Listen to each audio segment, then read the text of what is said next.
அடுத்த ராசியாக நம்ம பார்க்க போவது கடகம். இந்த கடகத்தில் வித்தியாசம் என்ன அப்படின்னா, அங்கே குரு பகவான் நல்ல அமைப்பில் இருக்க போகிறாரு. குரு பகவான் அங்கே உச்சம் பெறக்கூடிய ஒரு ராசி. குரு பகவான் பூச நட்சத்திரத்தில் தான் பிறந்தார். அதனால அந்த பூச நட்சத்திரத்துக்கும் நல்ல ஒரு வேல்யூ இருக்குது. குரு பகவானுடைய அடுத்த கட்டம், இப்போ குரு பகவான் பயிற்சியாக இருக்காரு. அந்த பயிற்சிக்கு அப்புறம் அக்டோபர் மாதம் மறுபடியும் கீழே இறங்க போகிறாரு, வக்ரம் எடுக்க போகிறாரு.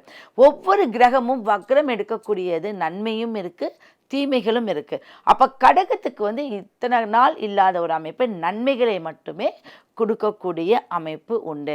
என்னெல்லாம் கொடுப்பாருன்னா, ஒரு இடமாற்றத்தை கொடுப்பாரு, தைரியத்தை கொடுப்பாரு, நல்ல ஒரு தனத்தை கொடுப்பாரு உங்களுக்கு. அப்போ அக்டோபர் மாதத்துக்கு மேலேயும் உங்களுக்கு இந்த குரு பயிற்சி நல்லாயிருக்கும். இந்த ஜூன் மாதத்துலேயே எதெல்லாம் நம்மளுக்கு தேவையோ அதனுடைய அடிப்படை வசதிகளை நீங்கள் கண்டிப்பாக செஞ்சுக்குவீங்க. அப்போ இந்த கடகம் அப்படிங்கிறது அம்மா ஸ்தானத்துடைய உடல்நிலையும் நல்லா இருக்கும். ஏதாவது ஒரு மருத்துவ செலவு செஞ்சுக்கிட்டே நான் இருந்தேன் அப்படின்னா அதெல்லாமே தீர்க்கக்கூடிய நேரம் வந்தாச்சு. அப்போ உங்களுடைய கடகத்துக்கு 9ஆம் இடத்துல சனி பகவான்.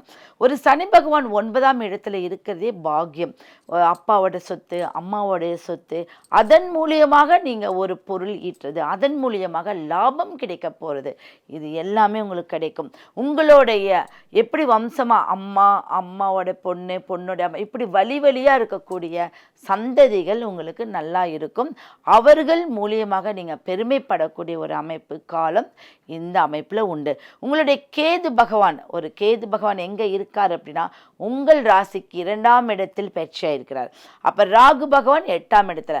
அப்போ 8ங்கிற ஸ்தானம் எல்லாம் என்ன சொல்லுவாங்க அப்படின்னா, மறைவு ஸ்தானம். ஆனால் ராகு மறைந்தாலும் நல்ல பலனை தான் புதன் மாதிரி கொடுப்பாரு.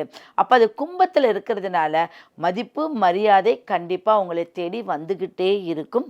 கொஞ்சம் கேர்ஃபுல்லாக யார்கிட்ட என்ன பேசணும்னு தெரிஞ்சு பண்ணால் உங்களுடைய முயற்சிகள் என்றைக்கும் வெற்றியடையும். கேது பகவானுடைய கோயிலுக்கு நீங்கள் திருமுருகன் பூண்டி இருக்கு இல்லையா, அங்கே கேது பகவான் கோயில், மாதேஸ்வரன் டெம்பிள், அந்த கோயிலுக்கு போயிட்டு ஏதாவது ஒரு மாலை, ஒரு விளக்கு, 9 விளக்கு போடுங்க. ஏன்னா கேது பகவான் நவகிரகங்களை கடைசியாக நம்ம 9ஆம் இடமாக கொண்டு வந்திருக்கோம்.